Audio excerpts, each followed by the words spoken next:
Niravbhai, VR લાઈવના ખાસ કાર્યક્રમમાં આપનું સ્વાગત છે. નમસ્તે, ખૂબ ખૂબ આભાર. નીરવભાઈ, સૌથી પહેલા સવાલ હું બીજા કરું તે પહેલા મારી પાસે જે ડેટા આવ્યા છે આને લઈને એ ખૂબ ચિંતા ઉપજાવે તે પ્રકારના છે.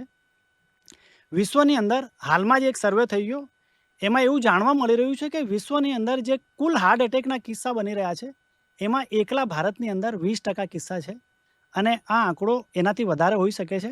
આ સત્તાવાર આંકડા છે, પણ બિનસત્તાવાર આંકડો ખૂબ ઊંચો છે. અને બીજો એક સર્વે થઈ ગયો જે આનાથી પણ વધારે ચિંતા ઉપજાવે તેવો છે. એમાં એવું જાણવા મળ્યું છે કે ભારતની અંદર હાર્ટ એટેકના કારણે સર્વાઇકલ જે રેટ છે એ 10%થી પણ ઓછો છે. તો આ આપણે દર્શક મિત્રો સુધી પણ જવા જેવી બાબત છે કે ખૂબ ઓછો રેટ છે, તો ખૂબ ઝડપથી ડૉક્ટર પાસે જો લક્ષણ દેખાય તો આપણે જવું જોઈએ. આપ અમને આ અંગે માહિતી આપશો. સૌથી પહેલાં જે દર્શક મિત્રો પૂછી રહ્યા છે, સામાન્ય સવાલ મારા હું પછી પૂછીશ. દર્શક મિત્રો, નીરવભાઈ સૌથી પહેલાં તો એ જાણવા માંગે છે કે અચાનક જ અટેક કેમ આવી જાય છે આપણને? હા, હવે આમાં જે પ્રશ્ન છે કે અચાનક હાર્ટ એટેક કેમ આવે છે, તો એનું મેઇન કારણ છે કે આપણી જે હાર્ટની મેઇન મુખ્ય 3 નળીઓ હોય છે કે જે આપણા હાર્ટના સ્નાયુને સપ્લાય કરતી હોય છે. એમાં ક્રોનિકલી ધીમે ધીમે એથેરોસ્ક્લેરોસિસની પ્રોસેસ ચાલતી હોય છે. એથેરોસ્ક્લેરોસિસ એટલે હાર્ટની નળીમાં કોલેસ્ટ્રોલનું સ્તર જમા થવું, જેને આપણે સામાન્ય ભાષામાં બ્લોકેજ કહેતા હોઈએ છીએ. આ બ્લોકેજ ધીમે ધીમે વધતું હોય છે. એક સમય એવો આવે છે કે જ્યારે 70-80%, 90% નળીને બ્લોક કરે છે, અને એક સમય એવો આવે છે કે જ્યારે કોઈ કારણસર એ નળી નું જે પ્લેક હોય છે એ રપ્ચર થાય છે અને એ નળી 100% ચોકઅપ થઈ જાય છે, ત્યારે અચાનક હાર્ટ એટેક આવે છે. હવે આ જે એથેરોસ્ક્લેરોસિસની પ્રોસેસ છે એ તો ઘણા લાંબા વર્ષોથી ચાલતી હોય છે, પરંતુ જે 100% નળી બંધ થાય છે એ અચાનક કોઈ સમય આવે છે, અને એ જ્યારે આગળ પ્રવાહ પહોંચતો બંધ થઈ જાય ત્યારે હાર્ટ એટેક પ્રેસિપિટેટ થાય છે. સામાન્ય ભાષામાં કહો તો પાણીની પાઇપલાઇન જતી હોય અને વચ્ચે કચરો જમા થઈ જાય અને આગળ પાણી ના પહોંચે, એવી રીતે નળીમાંથી આગળ બ્લડ સર્ક્યુલેશન જતું હોતું નથી, અને આગળના જે સ્નાયુઓ હોય છે હૃદયના, એ એકદમ કામ કરવાનું બંધ કરી દે છે. આ સ્થિતિમાં દર્દીને અચાનક હૃદય રોગનો હુમલો આવે છે, અને એ ઘણા ખરા કિસ્સામાં જીવલેણ હોય છે. અને તમે જેમ કીધું એમ કે આ કેસીસ આપણા ઇન્ડિયામાં વધતા રહે છે. એનું મેઇન કારણ છે કે ઇન્ડિયામાં diabetes, blood pressure, cholesterol, stressful life, આ બધી અપૂરતી ઊંઘ, મેદસ્વીતા, વ્યાયામનો અભાવ, આ બધી સમસ્યાઓ ઝડપીથી વધી રહી છે, અને જેના કારણે અલ્ટિમેટલી એથેરોસ્ક્લેરોસિસની પ્રક્રિયા વધી રહી છે, અને એના કારણે હાર્ટ એટેકના કિસ્સાઓ વધી રહ્યા છે. દર્શક મિત્રોને એક ફોન લઈએ નીરવભાઈ. હેલો. હા જોશીભાઈ, જીતુભાઈ, શું સવાલ છે આપનો? સવાલ કરો આપ.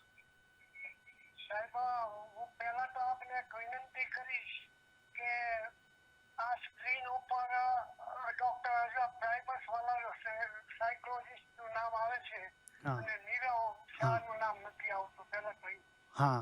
બીજા નંબરની અંદર આ એક વિનંતી છે, રહેવા મારી સાયકોલોજિસ્ટ નામ આવે છે નીચે. બરોબર. બીજો એક પ્રશ્ન નીરવભાઈ શાહ સાહેબને પૂછવાનો છે કે હાર્ટ ડિસીઝ, હાર્ટ એટેક અને બીપી આ ત્રણેય સમકક્ષ છે કે ફેરફારી છે? આ એક જરાક મને જણાવજો. ઓકે, આપને પૂછી લઉં. પીસીઆરને વિનંતી છે કે ડૉક્ટરનું નામ નીરવભાઈ પહેલાં કરી આપે, જેથી આપણે એને દર્શક મિત્રોને તકલીફ ના પડે. નીરવભાઈ, જે રીતે દર્શક મિત્રોનો સવાલ હતો. હા, આપ માહિતી આપો. હા, એટલે જે હાર્ટ, એમનો પ્રશ્ન હતો કે હાર્ટ એટેક અને બીપી સમકક્ષ છે કે નહીં. તો બ્લડ પ્રેશર એ જનરલી આપણા ધમનીઓનું જે પ્રેશર હોય છે એ માપતું હોય છે. એ એક રિસ્ક ફેક્ટર છે હાર્ટ એટેક આવવા માટેનું, પરંતુ બંનેને સમકક્ષ ન કહી શકાય. વર્ષોથી જેનું બીપી અનકંટ્રોલ હોય, ડાયાબિટીસ અનકંટ્રોલ હોય, એ લોકોને હાર્ટ એટેક આવવાના પ્રમાણ જે લોકોને ન હોય એના કરતા વધારે હોય છે. બીજું કે હૃદય અચાનક બંધ પડી જવું, કે જેને સડન કાર્ડિયક અરેસ્ટ કહેતા હોઈએ છીએ, કે તમે સાંભળ્યું કે કોઈ માણસ ઘણી બધી વ્યાયામ કર્યા પછી કે ઘણી વખત અચાનક ઘરમાં ટીવી જોતા, છાપું વાંચતા કે ઊંઘમાં લોકો ના હૃદય બંધ પડીને એક્સપાયર થઈ જતા હોય છે. તો આ જે કેસ છે એને આપણે સડન કાર્ડિયક ડેથ કહે છે, એટલે કે દર્દીનું અચાનક મૃત્યુ થયું. એનું મેઇન કારણ છે કે હાર્ટ એટેક આવો, પણ એ જ કારણ છે એવું જરૂરી નથી. ઘણા ખરા કેસમાં અન્ય કારણો પણ હોય છે કે જે હાર્ટ એટેક સિવાય પણ અચાનક હૃદય બંધ પડી જતા હોય છે. એટલે ઓલ ઓવર સ્પેક્ટ્રમ છે સડન કાર્ડિયક ડેથ, અને એમાં બે કારણ આવે, એક હાર્ટ એટેક અને બીજું છે સડન કાર્ડિયક અરેસ્ટ. હવે સડન કાર્ડિયક હમ. અરેસ્ટમાં બીજા અન્ય કયા કયા કારણો હોય તો એમાં એક છે કે હૃદયની દિવાલ જે છે એ જાડી થતી હોય, HOCM હોય છે. હમ. કોઈ ચેનલોપેથીસ હોય છે, કોઈ જન્મજાત રીતે હૃદયના જે વાલ્વ અને જે દિવાલ હોય એની રોગ હોય છે, હૃદયની દિવાલનું ઇન્ફેક્શન હોય, માયોકાર્ડિટિસ હોય, વાલ્વની તકલીફ હોય, આ બધા કેસીસમાં પણ ઘણી વખત અચાનક હૃદય બંધ પડી જવાના કેસ બનતા હોય છે. એટલે સડન કાર્ડિયક અરેસ્ટ અને હાર્ટ એટેક એ દરેક વખતે સમકક્ષ હોય એવું જરૂરી નથી, પણ એનું મુખ્ય કારણ છે હાર્ટ એટેક. ઓકે, એક દર્શક મિત્રોનો ફોન લઈએ પછી સવાલ હું આપને બીજા પૂછું. હેલો. હેલો. હેલો. હા, ક્યાંથી વાત કરી રહ્યા છો મેમ? આપ શું સવાલ છે આપનો? સર, હવે હું અલકા બોલું છું અમદાવાદથી. સરને મારે પૂછવું છે કે જ્યારે અટેક આવે છે ને એટલે સ્ટેન્ડ નાખવામાં આવે છે તો ઘણા વર્ષ થઈ જતા હોય છે, 7 એક વર્ષ થઈ ગયા હોય કે અમુક ટાઈમ થઈ ગયો હોય તો એ સ્ટેન્ડ ચેન્જ કરવામાં આવે છે કે કેમ? અને સાથે સાથે મારે પૂછવું છે કે અત્યારે વરસાદની સિઝન છે તો ભજીયા ખાવાનું મન થતું હોય, શીરો ગરમ ગરમ ખાવાનું મન થતું હોય, તો ઘણા ઘરમાં એવું હોય છે કે 6 સભ્યો હોય અને તેલનો ડબ્બો મહિનામાં ઊંધો વળી જતો હોય, એટલે કે ખાલી થઈ જતો હોય તેલનો, તો એ કેટલું હિતાવહ છે એ માટેની થોડીક અમને માહિતી આપો તો વધારે સારું, કારણ કે ગૃહિણીઓને તો એમ કહીએ કે તેલ એટલે પાણીની જેમ ઓકે વાપરવાનું હોય ઓકે છે. મેમ. ઓકે, સ્ટેન્ડનો સવાલ મેમ છે, આપણે સ્ટેન્ડનો સવાલ આપણે લઈએ. હા. મેડમનો સવાલ જે છે એ બહુ ખૂબ કોમન સવાલ છે કે એમને જે રીતે કહ્યું કે એમને સ્ટેન્ડ મુકાયા પછી 7 એક વર્ષનો સમય થઈ ગયો છે. તો જનરલી આપણે જેમ કહેતા હોય છે કે જ્યારે પેશન્ટને કોઈ બ્લોકેજ નીકળે કે અટેક આવ્યો અને એન્જિયોગ્રાફી કરીએ, બ્લોકેજ 70-80% થી ક્રિટિકલ હોય અને આપણે એ સ્ટેન્ડ મૂકીને એ એટલો ભાગમાં સ્ટેન્ડ મૂકીને નળીને નોર્મલ કરતા હોઈએ છીએ. પણ અહીંયા ખૂબ સમજવા જેવી વસ્તુ એ છે કે જે સ્ટેન્ટ મૂકવો પડે એનું કારણ છે કે હૃદયની નળીમાં કોલેસ્ટ્રોલ, બ્લડ ક્લોટિંગ એ બધું જમા થાય છે. એ પ્રોસેસ જે છે એ બોડીની પ્રકૃતિ એવી રીતની છે કે એ જે બ્લડનું કોલેસ્ટ્રોલ છે એ દર્દીના નળીમાં જમા થઈ રહ્યું છે, જે પ્રોસેસ અટકતી નથી. એટલે સ્ટેન્ટનું જે હોય એક વખત મૂક્યા પછી 3 થી 6 મહિનામાં એનું એપિથેલિયેશન એટલે કે નોર્મલ અંદર રૂ જવાનું શરૂ થાય છે અને 1 વર્ષ સુધી એ જનરલી સ્ટેન્ટની ઉપર નવું આવરણ આવી જતું હોય છે. એટલે જે સ્ટેન્ટ હોય છે એ તો નળીમાં એમ કહેવાય કે બરાબર વ્યવસ્થિત રીતે ગોઠવાઈ જતો હોય છે, પરંતુ એના પછી તમારે લોહી પાતળું કરવાની અને કોલેસ્ટ્રોલની અને અન્ય હૃદયની અમુક દવાઓ છે એ આજીવન ચાલુ રાખવી પડે છે. એ દવાઓ એના માટે હોય છે કે જે સ્ટેન્ટ મૂક્યો છે એ જગ્યાએ પણ ફરીથી બ્લોકેજ આવવાની શક્યતા હોય છે ને નળીમાં બીજી જગ્યાએ અથવા તો અન્ય નળીમાં પણ બ્લોકેજ આવવાની શક્યતા હોય છે. એટલે એક વખત સ્ટેન્ટ મુકાયા પછી આજીવન દવાઓ લેવી ખૂબ જરૂરી છે. એ સ્ટેન્ટ સારો છે કે નહીં એ જો દર્દીને કોઈ સિમ્પટમ્સ ના હોય તો ચેક કરવાની સામાન્ય રીતે જરૂર હોતી નથી. આપણે ECG અને ઇકોકાર્ડિયોગ્રાફીની ચેકઅપ કરીને એનો અંદાજો લઈ શકીએ છીએ કે અંદર સ્ટેન્ટ ઇઝ ફ્લોઈંગ વેલ, કે સ્ટેન્ટમાં બ્લડ પ્રવાહ નોર્મલ છે. પરંતુ જો દર્દીને શ્વાસ ચડવો, છાતીમાં દુખાવો એવું ફરીથી શરૂ થયું હોય તો પછી એના માટે સીટી કોરોનરી એન્જિયોગ્રાફી અથવા તો ટ્રેડિશનલ એન્જિયોગ્રાફી કરી અને સ્ટેન્ટ બરોબર છે કે નહીં એ ચેક કરતા હોઈએ છીએ. હવે એમનો બીજો પ્રશ્ન હતો કે સ્ટેન્ટ મુકાયા પછી અમુક વખતે દર્દીને આવું કંઈ ખાવાનું મન થાય તો ખાઈ શકે કે નહીં. જનરલી કહીએ તો એવી એક પણ વસ્તુ નથી કે જે 1 કે 2 વખત ન ખાઈ શકાય. ઇન જનરલ તમે માનો કે વરસાદમાં કોઈ વખત એમને કીધું કોઈ ભજીયા ખાવા છે, શીરો ખાવો છે તો એક વખત પેશન્ટ કેન ટેક, પણ એનું પ્રમાણ જે છે રોજિંદી લાઈફમાં એ લિમિટેડ હોવું જોઈએ, ડાયટિંગ શેડ્યુલ વ્યવસ્થિત હોવું જોઈએ. અઠવાડિયે 15 દિવસે કે ક્યારેક તમે એક વખત પ્રસંગમાં કોઈ વસ્તુ તળેલી કે તેલવાળી ખાવ તો એનાથી બહુ મેજર ફરક નથી પડતો. એના માટે અમે જનરલી લિપિડ પ્રોફાઇલ કોલેસ્ટ્રોલનું લેવલ નક્કી કરતા હોઈએ છીએ કે જે અમે અત્યારે 70 થી નીચે રાખતા હોઈએ છીએ. એવરી 6 મંથલી દરેક પેશન્ટનું LDL કોલેસ્ટ્રોલ લેવલ ચેક થવું જોઈએ, લિપિડ પ્રોફાઇલ ચેક થવું જોઈએ, ટ્રાઇગ્લિસરાઇડ લેવલ ચેક થવું જોઈએ અને એ જો નોર્મલ હોય તો એકાદ 2 વખત ખાવામાં કંઈ વાંધો નથી. પરંતુ દરેક ઘરમાં તેલનો જે અતિશય ઉપયોગ છે એ ટાળવો જોઈએ. તેલવાળી વસ્તુઓ અને તળેલી વસ્તુઓ જે અતિશય ફ્રાઈડ આઇટમ્સ હોય છે, જે બહારના પેકેજ અને કુકડ આઇટમ્સમાં આવતી હોય છે, એમાં ટ્રાન્સ ફેટ્સ ખૂબ વધારે હોય છે. એ જે ટ્રાન્સ ફેટ છે એ ફેટી એસિડ્સ આપણા હૃદયમાં બ્લોકેજ બનવા માટે મૂળભૂત રીતે સૌથી વધારે ખતરનાક વસ્તુ છે. એટલા માટે ઇન જનરલ એ વસ્તુઓનો ઉપયોગ ઓછો કરવો જોઈએ. પરંતુ એક વખત ખાવામાં કોઈ પ્રોબ્લેમ નથી. નીરવભાઈ, એક સવાલ જે બધા લોકો પૂછતા હોય છે અને હું પણ પૂછીશ આપને કે આપણને ખબર કઈ રીતે પડે આજના સમયની અંદર આપણે જોઈ રહ્યા છે કોઈ જીમ કરી રહ્યો છે, અચાનક એનો અટેક આવી જવાથી મૃત્યુ થઈ જાય છે.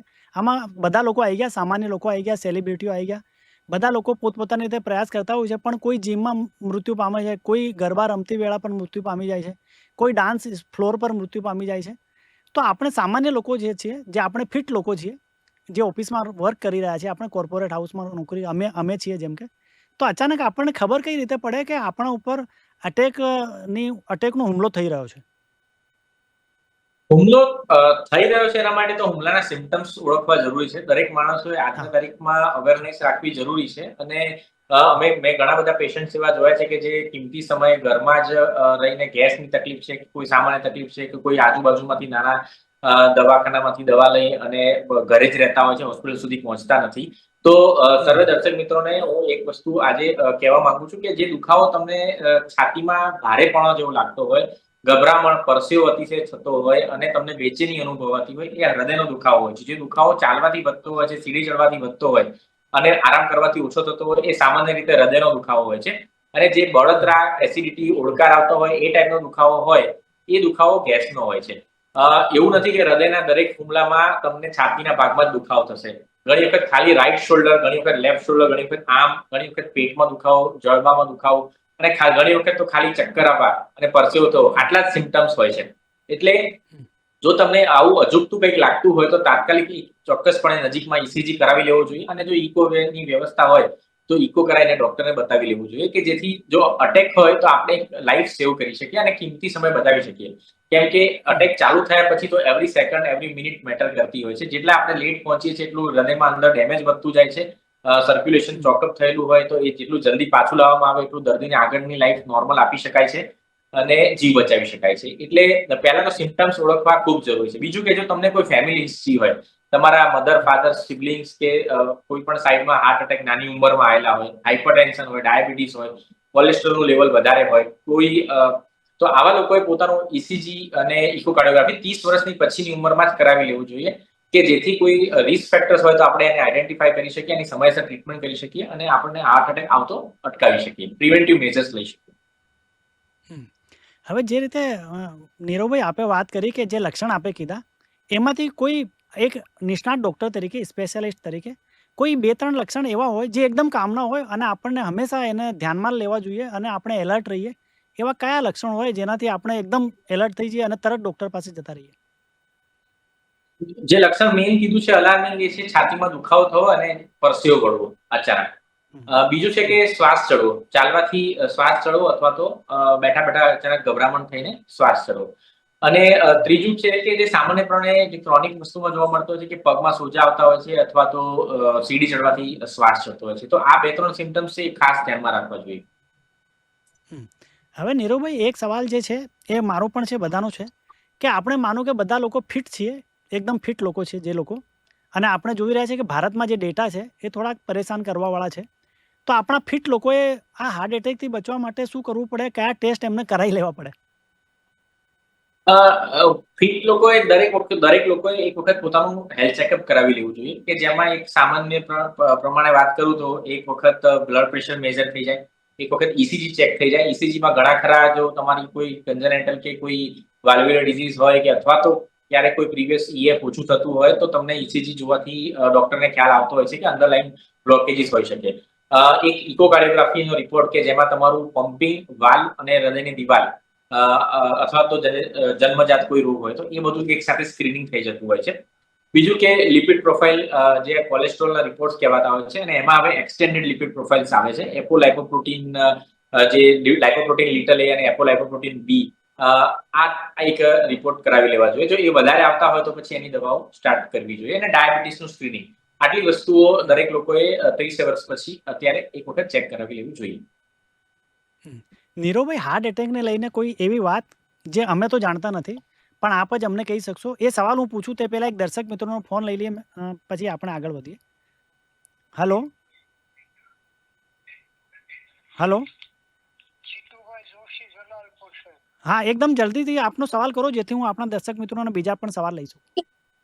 સાહેબ, મને કઈ બીજો સવાલ મારો નથી કઈ, પણ મારે એમ કહેવાનું છે કે આ હૃદયમાં વાલ છે, એ વાલ નબળો પડ્યો હોય તો એટેક આવે, પહેલો પ્રશ્ન એ છે.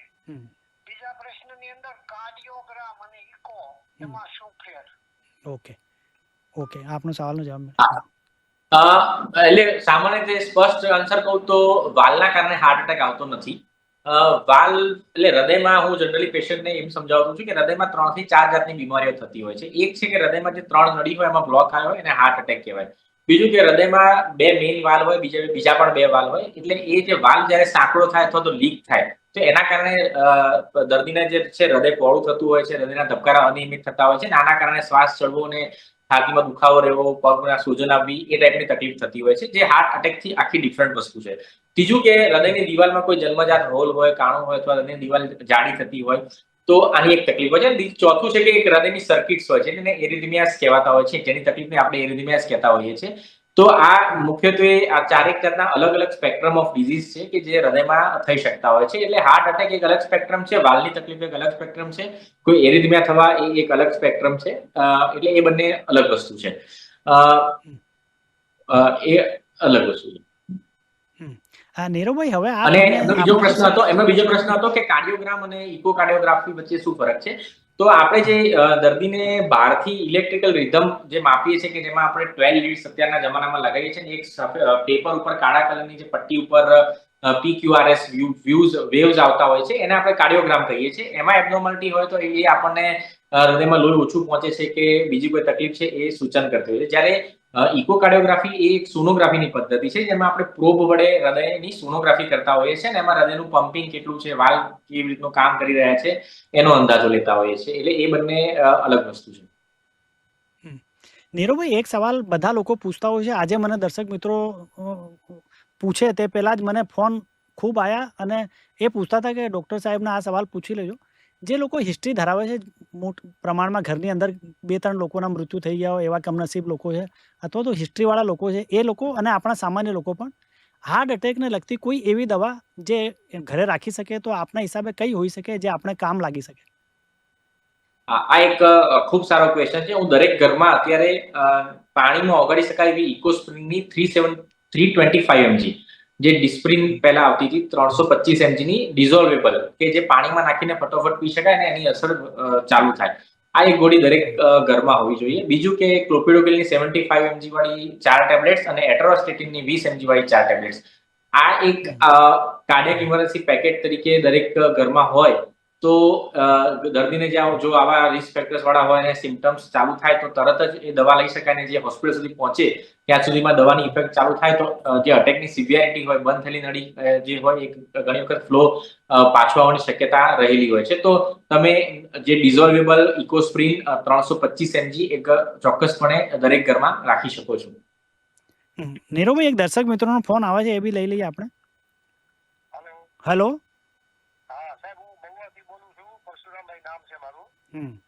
શું સવાલ છે આપનો? ઉંમર વર્ષ 75 છે અને મને છે ને સાહેબ ડાબા ખાંભામાં થોડો દુખાવો થાય છે અને ડાયાબિટીસ બીપી મને લાંબા સમયથી છે 20 વર્ષથી અને બીજું કોઈ તકલીફ નથી. અને લિપિડ પ્રોફાઇલ કરાવું છું દર 6 મહિને તો એમાં HDL અને LDL નો રેશિયો 3 ની આસપાસ આવે છે, તો એનાથી ચિંતા કરવા જેવું ખરું? ઓકે, આપના સવાલનો જવાબ મેળવીશ ડૉક્ટર સાહેબ પાસેથી. હા નીરવભાઈ. એમનો મને સવાલ સંભળાયો નથી, તમે જો રિપીટ કરી શકો. હેલો. હેલો. હા, મને એક્ઝેક્ટલી સવાલ સંભળાયો નથી. ફરી રિપીટ કરો જેથી નીરવભાઈ સારી રીતે સમજી શકે. હા, મારી ઉંમર 75 વર્ષ છે. હા, મને ડાયાબિટીસ લગભગ 20 વર્ષથી છે. બીપી પણ છે. અત્યારે મને છે ને ડાબા ખભામાં થોડો દુખાવો છે, ક્યારેક થઈ જશે, ક્યારેક વધતી જાય છે અને લિપિડ પણ કરાવું છું ને તો 2-3 વખત કરાવી તો 3-3.5 ની આસપાસ રેશિયો આવે છે HDL અને LDL નો, તો એમાં કઈ ચિંતા કરવા જેવું ખરું? ઓકે. એટલે ડાબા ખભાના દુખાવા માટે તમે એક ECG કરાવી શકો છો, ઇકોકાર્ડિયોગ્રાફી અને ટ્રોપોનિન. આ રિપોર્ટ જો તમારા નોર્મલ આવે તો તમારે બહુ ચિંતા કરવાની જરૂર નથી. ટ્રોપોનિન એક બ્લડનો રિપોર્ટ છે કે જે હૃદયમાં અટેક છે કે નહીં એ સૂચવે છે. એટલે કોઈ પણ તમારે સિમ્પટમ્સ હોય અને એ નક્કી કરવું હોય પ્રાઇમરીલી કે એ હૃદયમાં અટેકના કારણે છે કે નહીં, તો અમે 3 રીતે નક્કી કરતા હોઈએ છીએ. એક છે કે કાર્ડિયોગ્રામ, કે એમાં હૃદયમાં અટેક છે કે નહીં એ દેખાઈ જાય આપણને. બીજું છે કે ઇકોકાર્ડિયોગ્રાફી, એમાં હૃદયનું પમ્પિંગ કોઈ નળીના પ્રવાહ ક્ષેત્રમાં ઓછું થઈ રહ્યું છે કે નહીં એ નક્કી થઈ જાય. અને ત્રીજું કે જ્યારે અટેક આવે છે ત્યારે અમુક સમય પછી હૃદયના જે સ્નાયુઓ ડેમેજ થયા હોય છે એમાંથી જે ટ્રોપોનિન એ બ્લડમાં ડિટેક્ટ થતું હોય છે, તો એ આપણે બ્લડ સેમ્પલ લઈ અને ચેક કરી શકીએ. જો આ ત્રણેય વસ્તુઓ નોર્મલ આવે તો પછી બહુ ચિંતા કરવાની જરૂર હોતી નથી. હા, પણ જો રિકરન્ટ સિમ્પટમ્સ થતા હોય અને આ ત્રણેય વસ્તુ નોર્મલ આવતી હોય તો આગળ એન્જિયોગ્રાફી કરવાની સલાહ લેવી જોઈએ. નીરવભાઈ, એક સવાલ બધા લોકો આજના સમયમાં બીજો પણ પૂછતા હોય છે અને મને પૂછે છે વારંવાર, કે જે જીમ કરતા હોય છે આજના સમયમાં, આપ ખૂબ સારી રીતે જાણતા હો, અમે જાણીએ છીએ આપણે બધા, કે શરીરને લઈને ખૂબ જાગૃત થઈ ગયા છે લોકો, એક્ટિવિટી કરતા હોય છે, દરેક જાતની જીમ જતા હોય છે, કસરત કરતા હોય છે. તો આ લોકોને કોઈ એવી સલાહ, કેમ કે આપણે સાંભળ્યું છે કે આવા લોકોને પણ અટેક આવતા હોય છે, તો આવા જે લોકો છે, જીમ કરનાર લોકો, ખૂબ કસરત કરનાર લોકો, ફિટ રહેવામાં માનનાર લોકો, તો એ લોકોને આપની સલાહ શું હોઈ શકે? આ જીમ કરવાવાળા જે લોકો ઇન્ટરેસ્ટેડ છે, અને બીજું કે હવે તો નવરાત્રી આવી રહી છે ને ગરબા પણ ચાલુ થશે થોડા સમયમાં, તો દરેક લોકોને એક વસ્તુ કહેવા માંગુ છું કે આપણે જે ફિટનેસ શબ્દ વાપરીએ છીએ એ બોડી બિલ્ડિંગ સાથે સંકળાયેલો નથી. ફિટનેસ શબ્દ છે એ કાર્ડિયક એન્ડ્યોરન્સ સાથે સંકળાયેલો છે. એનો મતલબ છે કે આપણું હૃદય જે છે એ કાર્યક્ષમતાની રીતે ફિટ હોવું જોઈએ. એટલે જીમમાં જ્યારે તમે ફર્સ્ટ તો જો તમે ઇનિશિયલી જીમ કે ગરબા જો શરૂ થતા હોય તો એક તમારું બેઝિક ચેકઅપ જો ન થયેલું હોય તો કરાવી લો. જેમાં મેં પ્રીવિયસલી વાત કરી કે ઇસીજી, ઇકોકાર્ડિયોગ્રાફી અને અમુક બેઝિક રિપોર્ટ્સ એ નોર્મલ હોય પછી તમે સ્ટાર્ટ કરો. અને જ્યારે પણ તમે જો નવા સ્ટાર્ટ કરતા હોય તો એકદમ એક સાથે બહુ બધી કસરત કરી લેવી અને તમારી જે ફિઝિકલ કેપેસિટી હોય એનાથી બી એક્સટેન્ડેડ વર્ક કરો એ કરવાનું ટાળો. પૂરતું પાણી અને લેવાનું રાખવું જોઈએ અને ડિહાઇડ્રેશન અટકાવવું જોઈએ. એક્સેસિવ તમારી જે કેપેસિટી છે જ્યારે તમે એનાથી બિયોન્ડ કામ કરો છો ત્યારે સિમ્પેથેટિક ઓવરસર્જ ને આ બધી તકલીફો થવાની શક્યતા રહેતી હોય છે. એટલે તો એક પ્રિવેન્ટિવ હેલ્થ ચેકઅપ કરાવવું જોઈએ અને તમારું જે ફિઝિકલ ફિટનેસ છે એ ગ્રેજ્યુઅલી એન્ડ્યોરન્સ વાઇઝ ઇમ્પ્રૂવ કરવું જોઈએ. આ બે વસ્તુનું ખાસ ધ્યાન રાખવું જોઈએ. હા નીરવભાઈ, જે સવાલ હું પૂછતો હતો, આપણા દર્શક મિત્રોનો સવાલ આવી ગયો. હવે હાર્ટ એટેકને લગતી કોઈ એવી વાત જે અમે લોકો જાણતા નથી, કઈ એવી વાત છે જે આપણે ફોલોમાં રાખવી જોઈએ, હંમેશા એના ઉપર એલર્ટ રહેવું જોઈએ, તો આપના હિસાબે કઈ છે? જે હું મારી પ્રેક્ટિસમાં જોઈ રહ્યો છું કે જ્યારે તમને સિમ્પટમ્સ આવે છે ત્યારે તમે બેસી ના રહો, પહેલી વસ્તુ છે. અને જે પેરિફેરીના વિસ્તારો છે એમાં લોકોને ઘણા ખરા લોકોને એવું થતું હોય છે કે ના, મને તો હાર્ટ એટેક આવી ના શકે અને આવ્યો બી હશે તો હું ઘરે બેસીશ, આરામ કરીશ એટલે એ મટી જશે. પણ હાર્ટ એટેકના કેસમાં અનફોર્ચ્યુનેટલી એવું થતું નથી.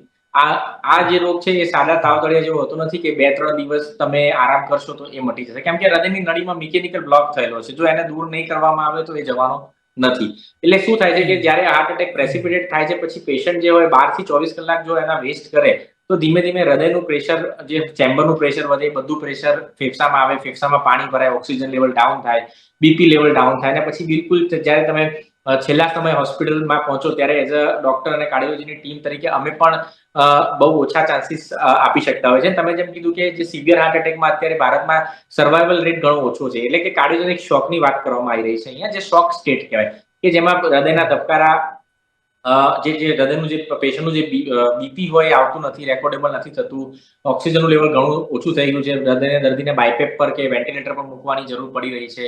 તો ફર્સ્ટ કે તમે જો જેટલા વહેલા આવશો તો આ સ્ટેટ પ્રિવેન્ટ કરી શકાશે. અને બીજું કે જો હવે આવું થઈ જ ગયું છે તો એની યોગ્ય સારવાર યોગ્ય હોસ્પિટલ કે જ્યાં કેથલેબ હોય એવી જગ્યાએ પહોંચવું જોઈએ કે જેથી સમયનો વ્યય અટકાઈ શકાય અને દર્દીના સગાએ બી એ સમયે જે છે ડિસિઝન લેવામાં વિલંબ ન કરવો જોઈએ. અને જે છે એની પ્રાઇમરી એન્જિયોપ્લાસ્ટી છે કે આઈએબીપી બલૂનની જરૂર હોય તો એ છે, અને વેન્ટિલેટર મશીન કે બાયપેપની જરૂર હોય તો એ છે, ને આઈસીયુ એડમિશન, આ બધું એકદમ ત્વરિતતાથી જો પહેલા 24 કલાકમાં કરવામાં આવે તો આ સર્વાઈવલ રેટ આપણે ઇમ્પ્રૂવ કરી શકીએ. નીરવભાઈ, દર્શક મિત્રો કરતાં પણ અમે અમારા પરિવારમાં પણ 2-3 લોકો જોયા છે અથવા તો એ રીતે મૃત્યુ એ લોકો પામ્યા છે. એમના લોકો પાસેથી અમે એવું સાંભળ્યું છે કે એમને અટેકની અસર 2-3 દિવસથી હતી અને આવા ઘણા કિસ્સા છે. એ લોકો કહેતા હોય છે કે અટેકની અસર 2-3 દિવસથી હતી, ધ્યાન નહીં આપ્યું. આ પ્રકારની સ્થિતિ હોય છે ખરા? હા, ચોક્કસ. બહુ જ કોમન રીતે જોવા મળે છે કે જે મેજર અટેક આવે છે એની પહેલા 2 થી 3 દિવસ પહેલા થોડા અલાર્મિંગ સાયન્સ હોય છે કે છાતીમાં થોડું થોડું દુખ્યું હોય, મટી ગયું હોય, પાછું દુખ્યું હોય, પાછું મટી ગયું હોય. એટલે દર્દીને વિશ્વાસ કે માનવામાં ન આવતું હોય કે આ હૃદયનું છે. એટલે એ લોકો થોડુંક ઇગ્નોર કરતા હોય છે કે ભાઈ આપણે હોસ્પિટલમાં અત્યારે ન જઈએ ને થોડું ઘરે જ આરામ કરીએ. એટલે ગભરામણ, બેચેની, શ્વાસ ચડવો, આ બધા સિમ્પટમ્સ 2 થી 3 દિવસ પહેલા અથવા તો 10-15 દિવસ પહેલા એક વખત થયા હોય છે. જે અંદરનો પ્લેગ જે અનસ્ટેબલ હોય છે એ અનસ્ટેબલ એન્જાઇના જે મેડિકલ ટર્મિનોલોજીમાં કહેવાતું હોય છે એ સૂચવે છે. અને પછી જ્યારે ફ્રેન્કલી 100% નળી બંધ થાય છે ત્યારે ઇન્ટરવલ સ્ટેમી કે પોસ્ટિરોવલ એન્ટી ઇન્ફિરોવલ જેવા મેજર અટેક આવતા હોય છે. એટલે ઘણા ખરા કેસમાં તમને 2 થી 3 દિવસ પહેલા, 1 અઠવાડિયા પહેલા કે પ્રીવિયસલી સિમ્પટમ્સ થયેલા હોય એવી હિસ્ટ્રી મળતી હોય છે. નીરવભાઈ, ઘણા કિસ્સામાં એવું જોવા મળ્યું છે કે કોઈ ચાલતો હોય, કોઈ ઓફિસમાં વર્ક કરતા હોય, અચાનક અટેક આવી જાય અને બેભાન થઈ જાય, તો આ જે ખતરો છે જેમ કે બેભાન થઈ ગયા કોઈ, તો એ અટેકના સંકેતો ખરા? હા, એટલે સૌપ્રથમ તો આ એક કોમન સિનારીઓ અત્યારે આપણે જોઈ રહ્યા છે કે કોઈ જગ્યાએ કોઈ પ્રસંગમાં કે કોઈ ગેટ ટુગેધર જેવી જગ્યાએ કે ઇવન ગરબા ગ્રાઉન્ડ્સમાં કે ક્રિકેટના ગ્રાઉન્ડમાં કોઈ માણસ જ્યારે બેભાન થઈને ઢળી પડે છે. હવે કરવું શું? તો એના માટે આપણે પ્રિવેન્ટિવ સ્ટ્રેટેજી તો છે જ કે આ ન થાય એના માટે શું કરવું. પણ જ્યારે આ એક વખત આ વસ્તુ બની જાય છે ત્યારે એને identification, call for the help અને પછી હોસ્પિટલ પહોંચાડવું ખૂબ જરૂરી છે અને ઝડપી પહોંચાડવું ખૂબ જરૂરી છે. તો એના માટે આપણે બાય સ્ટાન્ડર્ડ CPR કહેતા હોઈએ છીએ કે ભારતનો દરેકે દરેક નાગરિક એ જ્યારે આવી રીતે પેશન્ટ બેભાન થઈને ઢળી પડે છે અને જો એને CPR ની જરૂર હોય તો એ સ્ટાર્ટ કરી શકે છે. જ્યાં સુધી એમને આપણને એમ્બ્યુલન્સની વ્યવસ્થા, એમ્બ્યુલન્સની હેલ્પ મળી રહે ત્યાં સુધી આજુબાજુના લોકો એને કૃત્રિમ રીતે પમ્પિંગ આપી શકે છે. તો સૌપ્રથમ તો જ્યારે કોઈ દર્દીને આવું થાય છે ત્યારે તમારે એની આખી ટ્રેનિંગ હોય છે, એને કહેવાય છે કાર્ડિયોપલ્મોનરી રિસેસિટેશન ટ્રેનિંગ. કે દરેક અત્યારે તો ઘણી ખરી જગ્યાએ શાળાઓમાં, ગવર્મેન્ટ ઓફિસીસમાં નોર્મલ લોકોને આ બધી ટ્રેનિંગ આપવામાં આવે છે.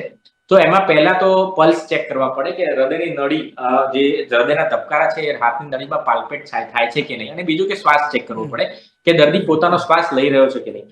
જો દર્દીનો પોતાનો શ્વાસ નથી, દર્દીની નળીના ધબકારા નથી આવતા, તો તરત જ આપણા 2 હાથ આવી રીતે સ્ટ્રેટ છાતી પર રાખી અને એને 2:1 માં આપણે પમ્પિંગ ચાલુ કરતા હોઈએ છીએ. અને બીજું કે એમ્બ્યુલન્સને તાત્કાલિક બોલાવતા હોઈએ છીએ.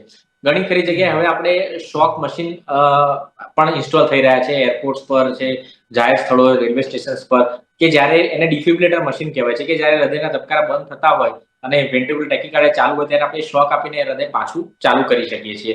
તો આ એક વસ્તુ છે કે આપણે જે જાહેર સ્થળોએ ટ્રેનિંગનું પ્રમાણ વધારવું જોઈએ અને બીજું કે ડિફિબ્રિલેટરની વ્યવસ્થા ઊભી કરવી જોઈએ કે જેથી કરીને જ્યારે કોઈને આવું થાય ત્યારે એનો જીવ બચાવી શકાય. નીરવભાઈ, આપણી યુવા પેઢી છે એ દિલની વાત તો ખૂબ કરતી હોય છે, એમની દિલની વાત આપણે સાંભળતા હોઈએ છીએ, પણ એ દિલની કાળજી લેતા નથી. આવી આપણી જે એક પેઢી છે નવી, એ પેઢીને કોઈ સલાહ ખૂબ ઉપયોગી એમના માટે હોઈ શકે તો કઈ હોઈ શકે આપના હિસાબે? ખૂબ ઉપયોગી સલાહમાં મેઇન વસ્તુ છે કે પ્રોપર ડાયટિંગ ફોલો કરવું જોઈએ. મેં એમ કીધું કે બહારનું જે જંક ફૂડ્સ છે, રિપીટેડ ફ્રાઈડ તેલવાળું આઇટમ્સ છે, એ બિલકુલ અવોઇડ કરવી જોઈએ. પૂરતી ઊંઘ લેવી જોઈએ. ઓબેસિટી ન હોવી જોઈએ તમારે. અને જે છે ડેઈલી તમારું અડધો કલાકથી 1 કલાક તમારું વોકિંગ કે જોગિંગ હોવું જોઈએ કે જેમાં તમે ઇનફ સ્પીડથી દોડી રહ્યા છો, તમને પરસેવો વળે એટલી સ્પીડથી તમે એક્સરસાઇઝ કરી રહ્યા છો. તો એક રૂટીન શેડ્યુલમાં તમારું એક્સરસાઇઝ હોવી જોઈએ, પૂરતી ઊંઘ હોવી જોઈએ, બહારનું ખાવાનું મિનિમમ હોવું જોઈએ. ને જો તમારે કોઈ રિસ્ક ફેક્ટર હોય તો એની દવાઓ નિયમિત રીતે ચાલુ રાખવી જોઈએ. એક દર્શક મિત્રોનો સવાલ લઈ લે નીરવભાઈ. હલો.